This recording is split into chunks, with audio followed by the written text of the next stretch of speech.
아름답고 충분하다 예수 홀로 유일하며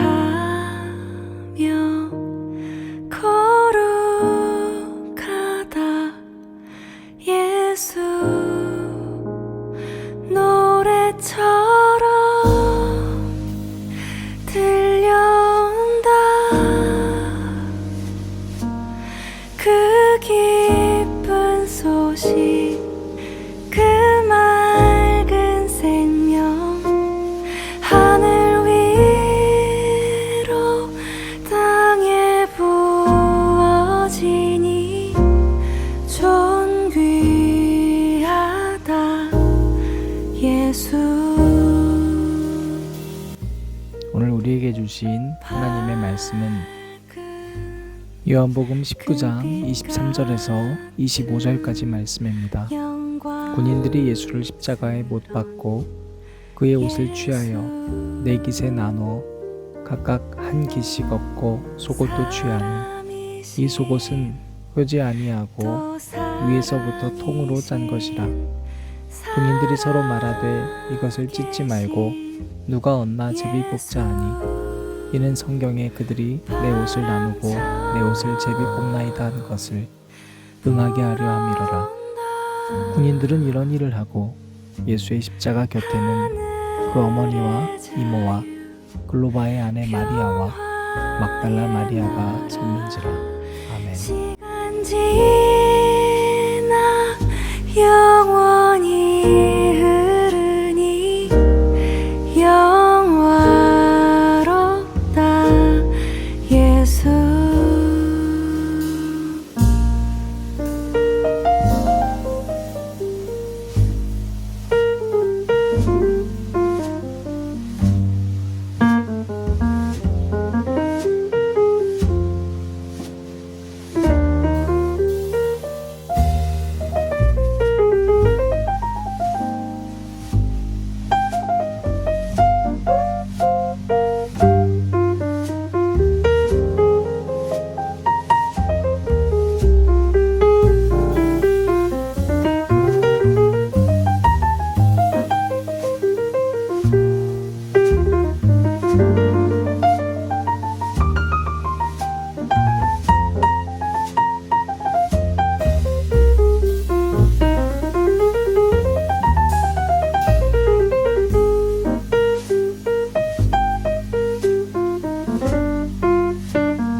노래처럼 들려온다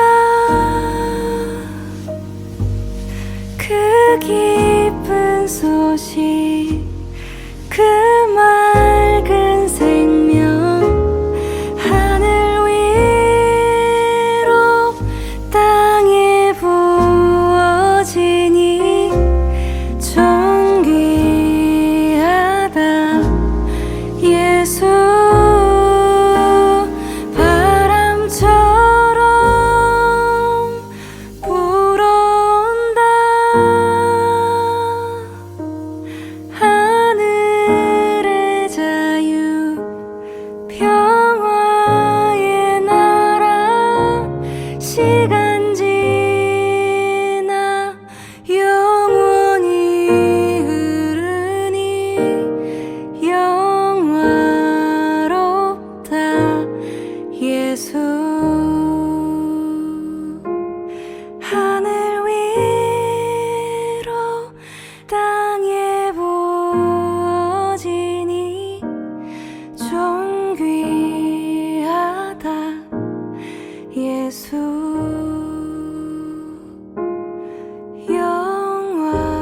영화롭다 예수. 오늘도 우리 주님의 십자가의 은혜가 저와 여러분에게 가득하기를 바랍니다. 고난주간을 보내며 우리는 이제 예수님께서 십자가에 달리신 장면까지 왔습니다. 한 주 동안 우리가 각각의 사람들을 통해서 바라본 십자가를 봤습니다. 오늘 말씀에서도 우리는 한 무리를 만나게 됩니다. 군인들이라고 하는 무리와 또 예수 십자가 곁에 서 있는 어머니, 그리고 이모, 글로바의 아내 마리아, 막달라 마리아라고 하는 사람들입니다. 공통점이 있다면 유독 마리아라는 여인들이 십자가 옆에 서 있음을 발견합니다. 여러분, 제가 2019년 고난주간 4월 17일에 사랑의 편지를 쓰면서 마리아에 대한 글을 썼습니다. 바로 그 주간에 노트르담 대성당에 화재가 발생했기 때문이었습니다. 그때에 맞추어서 또 우리는 고난주간을 보내고 있었는데 그때 제가 묵상했던 내용들이 문득 떠올라 찾아봤습니다. 그리고 2022년 고난주간에 다시 이 말씀을 만나게 되면서 저와 여러분이 기억을 되살려 우리가 회복해야 될 것이 무엇인지를 살펴보고자 합니다. 노트르담 대성당은 12세기에 지어진 아름다운 성전이었습니다. 수많은 예술가들의 창조에 이바지한 아름다움이기도 했습니다. 하나님을 믿는 자건 믿지 않는 자건 누구라도 흠모하는 건축물이었으며 역사적 유물이고 문화재였습니다. 노트르담은 우리의 사랑스러운 부인이라는 뜻의 프랑스 말로 바로 마리아를 가리킵니다. 또 마리아라는 이름은 가장 높은 분, 사랑스러운 부인이라는 뜻입니다. 건축가가 노트르담 성전을 건설하면서 이 건축물이야말로 세계에서 가장 높고 아름다운 건축물이 될 것이라 축복했을 것입니다. 그런데 저는 바로 그 노트르담 대성당의 화재를 보며 십자가와 그곳에서 마음이 불타고 있는 4명의 마리아를 만납니다. 요한복음 19장에서 예수님께서는 십자가에서 달리셨습니다. 그런데 그를 못 박은 군인들은 그 예수 그리스도를 눈앞에서 만났으면서도 단 한 가지 생각밖에 할 수 없었습니다. 저 속옷을 어떻게 나누어 가질까?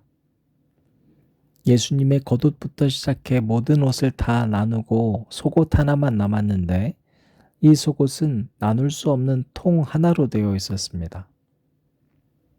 더럽고 냄새나는 속옷마저 제비 뽑기 하여 가져가기로 하니 예수는 이제 군인들 앞에, 아니 만 군중에게 알몸덩어리가 된 것입니다.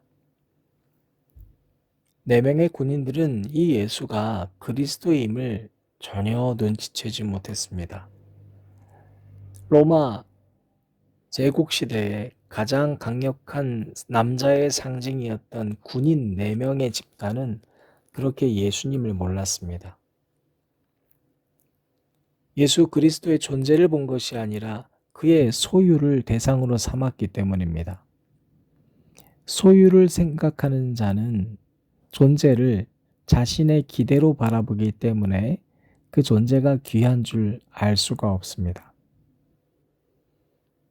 그러나 그런 이들을 위해서 친히 알몸이 된 예수는 조롱과 멸시 속에 십자가 위에 달리셨습니다. 절묘하게도 19장 본문 속에서 우리는 또 다른 4명을 만납니다. 예수님의 옆에 서 있는 바로 마리아입니다. 본문 속에 등장하는 막달라 마리아는 우리가 잘 아는 인물이고 그 옆 글로바의 아내 마리아의 삶은 잘 알 수는 없습니다. 예수님의 어머니 마리아를 말하고 있는 이 어머니라는 단어는 의도적으로 마리아라고 하는 이름을 생략하면서 지금 이곳에 마리아들이 서 있음을, 그리고 동시에 이름이 생략된 마리아가 있음을 우리에게 이야기해주고 있습니다. 한마디로 이곳에는 가장 강력한 상징인 군인들 집단과 대비되는 인물들로 네 명의 연약한 여인 마리아, 그들의 존재가 서 있는 것입니다. 마리아라는 이름은 흔하디 흔한 이름이었습니다. 그런데 마리아라는 뜻이 우리의 사랑스러운 부인이듯이 자녀를 낳고 나서 이 이름을 지어줄 때는 너는 최고의 여인이 되어야 한다. 너는 누구에게도 사랑받는 정말로 아리따운 여인이 되어야 한다. 이와 같은 부모들의 열망이 담겨져 있었을 것이 당연합니다. 하지만 성경에서 만난 마리아들의 삶은 그렇지 못했습니다. 막달라 마리아는 어땠습니까? 7 귀신 들린 미추강이 여인이면서 장녀 출신으로 세상에서 보기에 미천하다 취급받으며 살았습니다. 어머니 마리아의 삶은 또한 어땠습니까? 처녀의 몸으로 예수님을 품고 그때부터 지금까지 자녀를 쫓아다니기만 하고 때로는 자녀에게도 멸시받으며 인정받지 못했던 가련한 어머니였습니다. 우리는 성경 속에 등장한 마리아 또 생략된 마리아의 삶을 통해서 이 본문 속에 등장하지 않는 나머지 마리아들의 삶 또한 유추할 수 있습니다. 부모의 바램처럼 누군가의 기대처럼 살지 못하는 흔하디 흔한 아픔과 처절하게 홀로 된 어쩌면 우리의 흔하디 흔한 삶을 보여주고 있습니다. 이 순간 4명의 마리아는 예수 그리스도의 십자가 옆에 서 있지만 예수님을 바라보는 기대의 시선 또한 당연히 있었습니다. 이름이 생략된 어머니 마리아는 내 아들 예수가 하나님의 아들이라는 믿음 가운데 살았습니다. 그런데 하나님의 아들인 예수가 십자가에 달려 있습니다. 기대가 무너진 겁니다. 막달라 마리아는 내 삶을 변화시킨 놀라운 능력의 예수를 사랑했습니다. 그런데 그렇게 놀라운 힘을 가진 예수가 오늘 이 십자가의 현장 앞에서 너무나도 무기력하게 매달려 있습니다.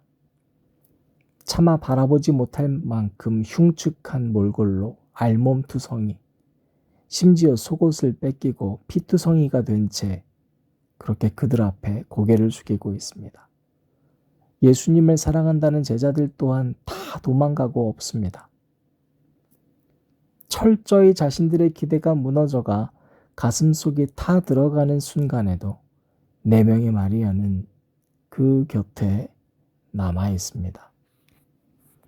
예수님을 소유의 대상으로 삼지 않았기 때문입니다. 고통의 일상, 흔하디 흔한 마리아의 삶에 예수님께서 찾아오셨듯 그들도 예수님의 나약함 곁에 서 있습니다. 존재를 나의 기대로 보지 않아야 우리는 그 존재의 귀함을 여전히 잃어버리지 않을 수 있습니다. 노트르담 대성당이 불타올랐던 것은 건물 보수 공사를 하면서 화재가 발생했기 때문이라 합니다. 건물을 유지하려다 전부를 상실할 뻔했던 이 사고 뒤 마크롱 대통령은 더욱더 아름답게 5년 내에 재건할 것이라고 이야기하며 마치 노트르담 대성당에게 또 한 명의 마리아의 이미지를 우리에게 전하는 듯합니다. 그러면서 동시에 가시면류관과 수의 등 많은 유물들은 루브르 박물관으로 옮겨졌다며 안도했습니다. 사랑하는 여러분, 이 이야기들 가운데 군인들의 모습이 보이지 않습니까? 예수님 앞에서도 그의 옷과 그의 속옷까지 탐냈던 군인들의 모습이 여전히 남겨져 있는 것은 아닙니까? 이 이야기들 가운데 고난주간 예수 그리스도의 아픔과 눈물, 속죄함,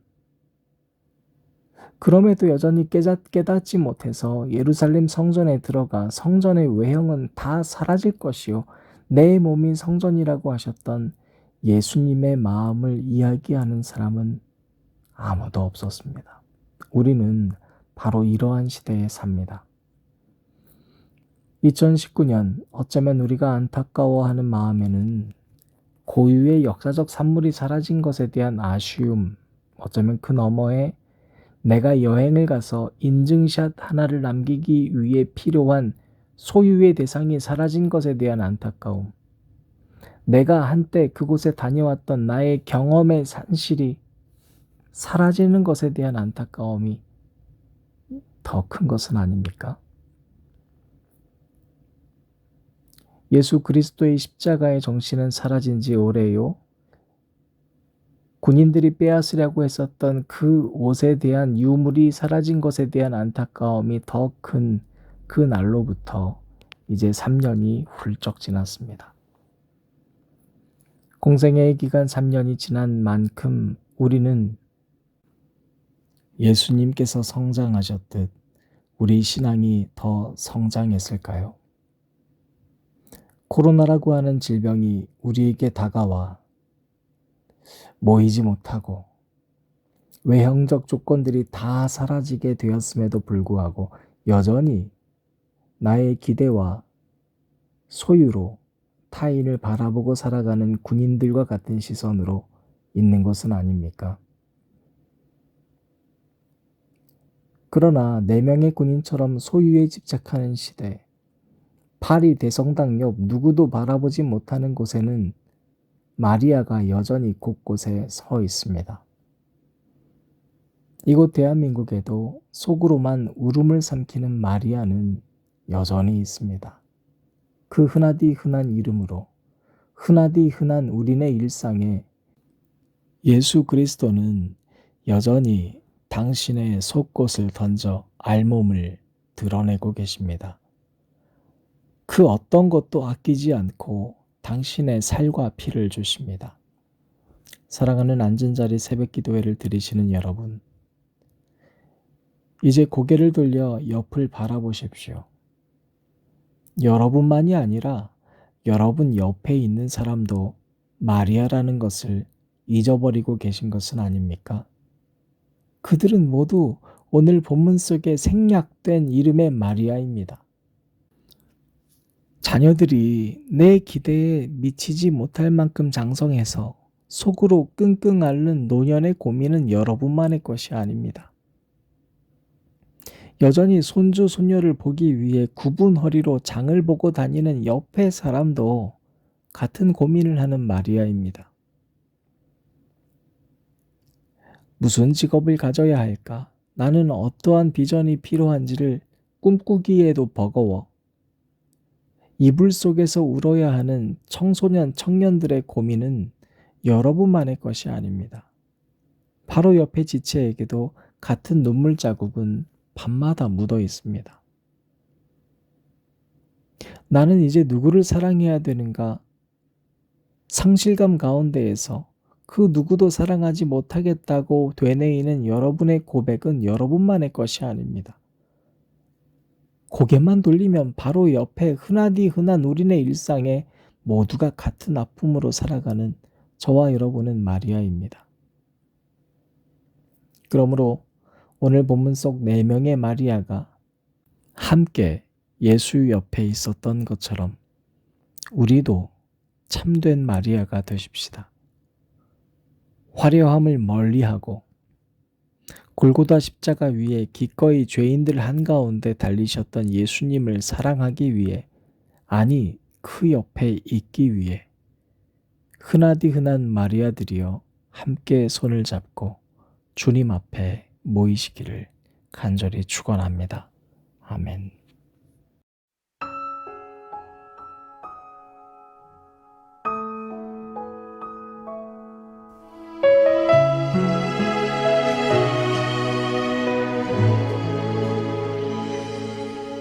그 소리 내 맘을 울리네.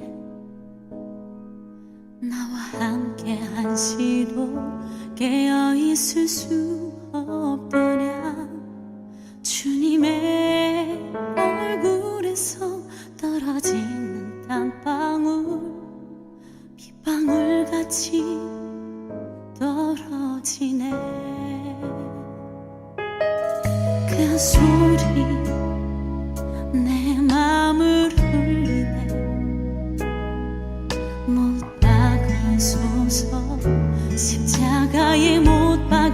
박으소서. 바라받으신 예수를 못 박으소서. 예수를 못 박으소서. 그 소리